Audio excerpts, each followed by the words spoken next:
Welcome, I'm Marvin. I'm going to go over a few changes that I've recently made to the i314.org Aftermath program. Back in the old days, long time ago, probably 5 years ago, we added guns. And the reason we added guns to the system was so that characters could put them in their inventory and track the weight of them, and also so that we could resolve hits and damage for guns. That was important in the original setup so that we could really quickly do damage. One of the problems was that the way that guns are handled, each gun has a caliber. And for guns with calibers, like a rifle that comes in 2 calibers, it's not a problem. But for a shotgun, you could have multiple calibers in the same shotgun. In other words, you could have a 20 gauge shot and a 20 gauge buck, and that shotgun could have both shells, right? You could put either one of them in there and you could switch between the two. So the way to handle that was we would add a 12 gauge to somebody's inventory. And let's say we're using this Benelli M3 police gun. It's a 12 gauge. We add that to the inventory, has a BDG because it's buck.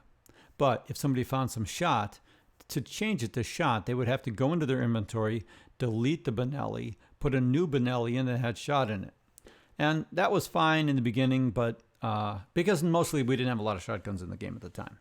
But shotguns have become much more popular now, and characters have a lot of shotguns. There's 4 of these Benelli M3s in the game and 1 of the police M3s. And a lot of Segas. There's a lot of shotguns in the game now. So what I did was I changed the way that shotguns are handled. So if we go to Lorinda Thrush, she has a Sega 20 shotgun. It's a 20 gauge shotgun. And she's currently loaded that shotgun with 20 gauge buck at BDG of 17. So when she goes to shoot, it auto loads 20 gauge buck, and then we can do a resolution for that.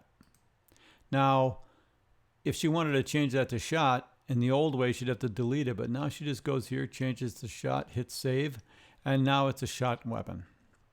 So it's fairly easy to switch it between the two. So now if she fires a shot, it's 20 gauge shot at BDG of 16. And we can resolve that. The other thing I did was when you have multiple shots from one gun, and we're talking about multiple shots from a shotgun or a rifle, not from a fully automatic or burst action weapon. In those weapons, obviously there's a difference in the way they hit. But for shotguns and rifles, we're doing 3 rounds, which means 3 rounds in 3 different locations. So when that happened, if you hit roll damage, it would give you a generic thing, and it would say this hit in 29, 11, and 25. And then it would just show you a chart where those things are. The problem with that was I was having a hard time in the heat of the moment in the game trying to rush along and keep everything moving. I was accidentally reading the armor value, accidentally reading the damage value, telling characters it hit in location 14, 13, and 14. And then, of course, they're like, well, I want to move it to location 12. Well, you can't. You hit them in the hand. So it was just a nightmare. So what I've done is I've went ahead and taken the chart and added red dots for when you hit. So now if you hit in 3 locations, you can glance at the chart and see where the hits are. The hit locations are still listed on the side. The armor value for those locations are listed, and the damage is listed.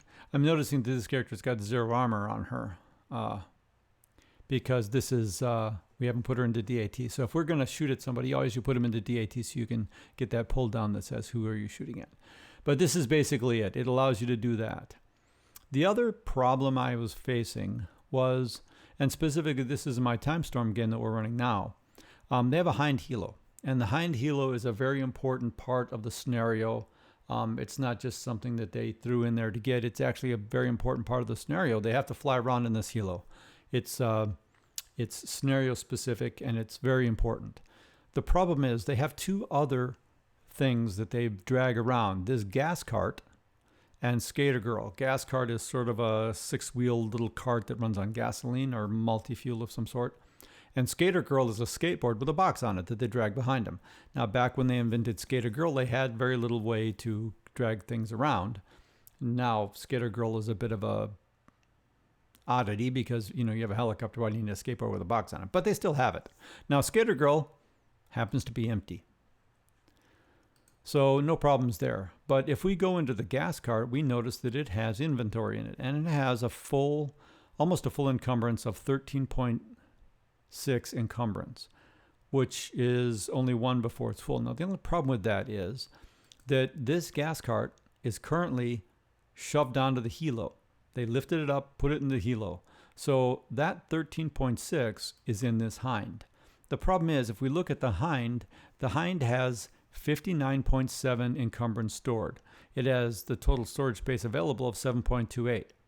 Well, the problem with that is that in reality, not only does it have all that stuff stored, but it's got that gas cart in it, which the gas cart itself is some weight, and then the stuff inside the cart is 13. So really, this helicopter should be overloaded. But it's hard to get players to remember that the gas cart is in the helo. They're basically using it as a bag of holding where the weight disappears. And that's not always good. So what I did was I took this thing, it's just a hind, sorry about that. We'll go over here to the gas cart. And what I did for the gas cart was I put this little thing, this storage is stored in another location. So we can take that and change it. Well, we can't change it because it's locked. It's anything in pink means it's locked. So what we have to do is make the gas car allowed, and we have to make the helo allowed. And I disallow them so that characters can't go back and fumble with their inventories between games if there's a long time between games. It's better to not allow them to do that, in my opinion. Okay, we go back to the gas cart. We go down here. We say this is stored in the hind, and we store it. Now, if we go back over here, we have the hind helo. We go into inventory of the hind helo, and it says down here, stored in this gas cart, 13.6 encumbrance, total stored 13.6. It also adds that to the total encumbrance of the gear and equipment that is stored there. And now the total stored is 73, which is higher than the 67. Now, that means that if you're flying a helicopter that's overloaded, that's usually a bad idea. Now, this has a click on it. You can click over to the gas cart. If you decide that the gas cart shouldn't be in the helo, you can pull it back out. And if we go back to the helo, sure enough, it's not in there anymore. Now, you'll notice on my screen that it did say that the helo was overloaded until we went in there, because it doesn't recalculate it until you go back into it. But it is not overloaded at this point. Everything's good. Now we can put Skater Girl in there. I think we can probably just do it.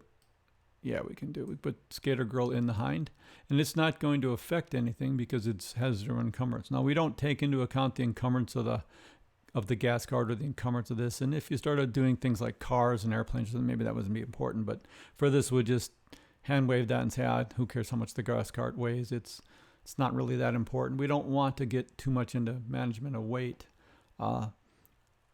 Personal weight, how much your character is carrying, I think is super important. But management of how much your car has in it, while it is somewhat important, it's not as important as your character, and we really don't want to stress over it. So that's those two things that I've added. Now, I believe there's a couple other little things. Let's check for updates here. What else we got? One of the things I've added that is kind of neat is on the player's screen. It's the Super Looter. The Super Looter allows you to take one location. Let's say you wanted to take Vladimir's equipment and you wanted to give it to Chris or whatever. This will allow you to move at one sweep everything from one character or one storage to another character. This is great, specifically designed if you're looting. You get to a house. There's a house. You want to loot the whole thing. Do you have to move everything one at a time? It's taking too long. So now we just click house we found, put it in the car. Click the button and it's all done. All that stuff now stored in the car. And that makes things a lot faster. We're trying to make things faster. We don't want to play inventory management. Aftermath is obviously a game where inventory management is extremely important. But we don't want to make inventory management the most important thing in the game. Role-playing is the most important thing in the game. Let's not work on inventory management as a fun item to do. And with that said, we have all the ways for people to keep track of things and copy that URL here. We have ways for people to track things, and it makes it really easy for them to run their characters. And we don't want them to run their characters with a lot of overhead. We want them just to be able to play. The other thing we did for reputation, not on that screen though, unfortunately. Reputation from the Game Master's point of view, which would be on the Reputation Manager screen. One thing we did do is we added this learning by doing ability, and that is keyed off of this tool over here where you can change learning by doing back on.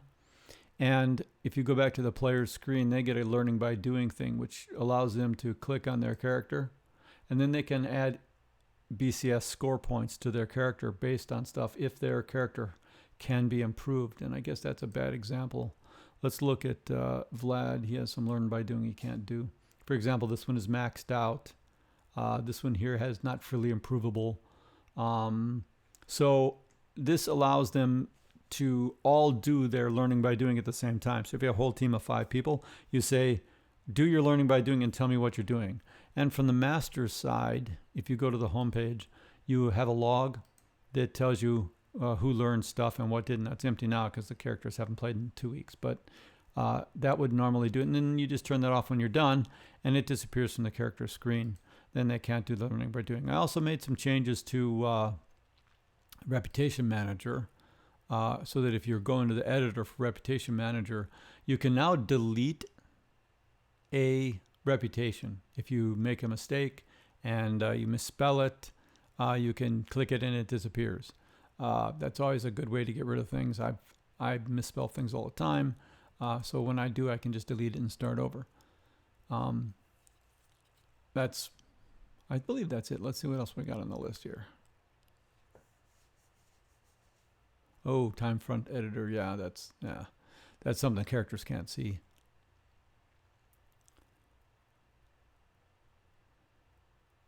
Okay, and then the other thing I guess we worked on was the way the characters calculate their BCSs. And one of the problems we have is a character wants to calculate their BCSs. They have to do a lot of chart lookups and stuff. And I find that's really slow. So I created the BCS calculator for both hand-to-hand and guns.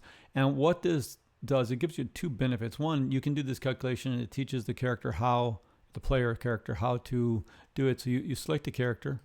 Let's say we're going to do Vlad, and we select the character. Then it tells you what his BCSs are and his skills. Let's say he's going to be using knife. And then we can go through this. And if you don't, like target is prone, you can pull this down and say +2, right? Well, if you click over here in this show button, it'll tell you what the modifiers are. And you can actually use that to really quickly calculate BCSs. Now this is pretty quick. If we just did that and we set the target's combat dodge ability and their WDA, we could really quickly calculate, and it'd say Vlad's BCS is 6. So very easy to do that. And the reason we do that is because I like to know what the BCSs are for a character. So if we put Vlad in the BCS thing and we look at him, now it'll flag him over here and it'll tell me what he put in there. He said he's using knife skill. He said the opponent had a WA of 2 and a CDA of 1. And that allows me to verify that when I'm sitting on this screen without jumping back over to the other screen. And the other thing is this guy's got his pack dropped.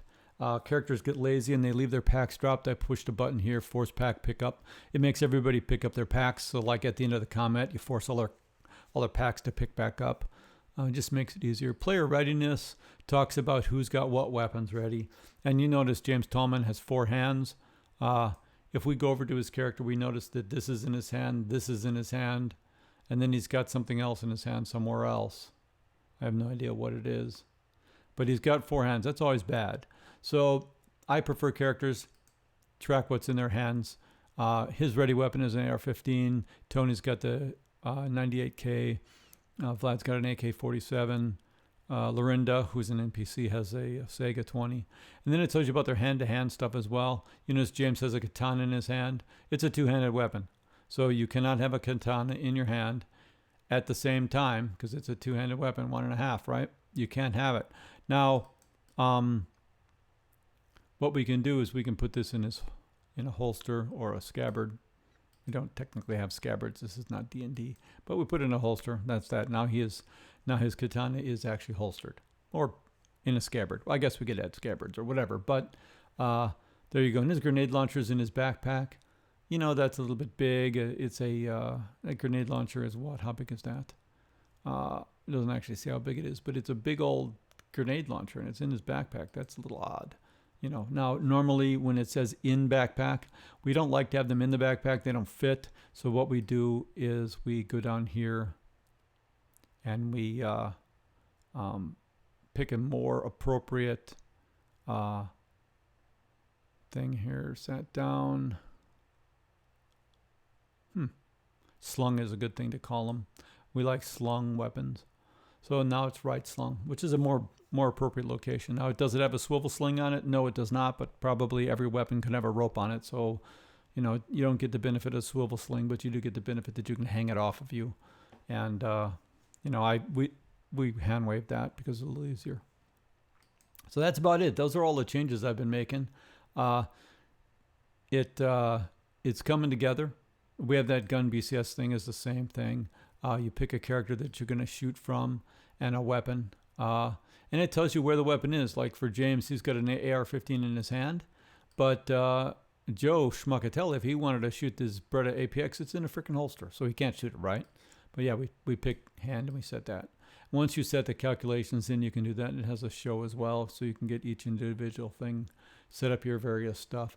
It's a nice system for calculating BCS really quickly. And when you do the calculation, it calculates it up, gives you the BCS, and then of course it puts it back on that BCS screen if you got if that player added. So where is he, James? So we put James back in the DAT display. He'll have his BCS there, and it'll tell me what he did. So very easy, very quick for the game master. One of the other things I did is on the opponent generator. Let's generate some rabble. On the opponent generator, I started using armor that's slightly lower value, and also that brings us to, let me talk about armor for a second. So we have armor list, right? So you have different kinds of materials that armor can be made of. These are the standard Aftermath ones with a few additions.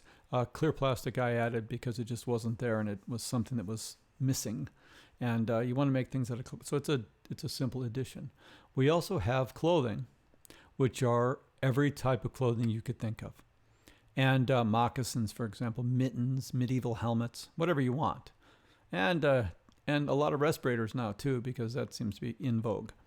And if you want to know everything that covers location 2, you just hit that and it'll tell you all the stuff that covers location 2. Okay, that's that. But one of the things I've been working on is common armor, which is armor that is things that you might find in a hardware store or in a sports goods store or whatever. So football pads, hockey mask, these are all common armor. And I think common armor is a lot better than Aftermath armor because, you know, you might see somebody in a beanie or bike shorts, but you're not going to see anybody in a full steel suit or plasteel helmets or anything like that. Not for the most part. So this is a little bit better common armor, and that's under common armor. And common armor can be added to characters' inventories. You go over here, you go to their inventory, and there's a common armor button now. You just pick the thing that you want to add. See, that one's blank. That's because somebody added a blank one, and I'm not going to say Greg's name, but I'm sure it was Greg. Just joking. So you can add common armor, and you'll notice that a lot of this armor is not common. He's wearing pants that are made of plastisheet, light plastisheets that's been reinforced with bronze. Now, that was actually light plastisheet pants that they actually reinforced themselves, but still, bronze reinforced plastisheet, that's like, you know, plate, like something like a scale mail or something. And, you know, it's not bad. The only problem is anytime you're talking about that, you're looking at an item that's going to be extremely heavy. His total armor encumbrance is 2.18. That's huge. And, I mean, his gloves are enormous. I mean, just enormous. He's got a nice helmet, but it's only 0.07. But everything else is kind of bad. Now, one of the things you can do about that is you have gloves, and you click on the gloves, it'll tell you it's bronze-plated reinforced quilted plastics. obviously an armor that they made. And then it tells you about the armor. It says your bronze-plated reinforced quilted plastics armor weighs 0.28. The best armor, value 10, would be high-quality steel, which only weighs 0.4. A difference of 1.8 for gloves, or 1.28. High-quality steel is rigid rather than flexible quilted. An alternate armor at armor value 9, reducing our value to best armor is macroplast, which is 0.048. A difference of 0.22 for gloves. Macroplast is rigid rather than flexible quilted. So it gives you a comparison of what you could have in the armor department if you had better armor, and kind of gives you an idea how good is my armor. And well, I'm telling you, bronze plated reinforced quilted plastics is heavy as hell. For gloves, they're heavy as hell. You don't want them, right? And if you go back to the player, look, he's got pants. Let's look at what it says about the jacket. Okay, so the jacket covers a large number of locations, and if he had improved armorplast, he would have a 0.5 less encumbrance for that jacket. That's like half a gun. So, yeah, and then if he went down to armor class 6, it would be 0.7 less. So, and then it's flexible quilted rather than flexible soft. There's no difference. So, very interesting that those things can be done. Okay, well, that's the changes I've made recently. So if you have any more changes you'd like to see, let me know. And I will gladly make changes. The only outstanding change I have right now is somebody has requested that the character creator allow changed on all age groups for 100-year after campaigns. So I will probably get to that soon. Okay, thank you so much. Enjoy playing Aftermath.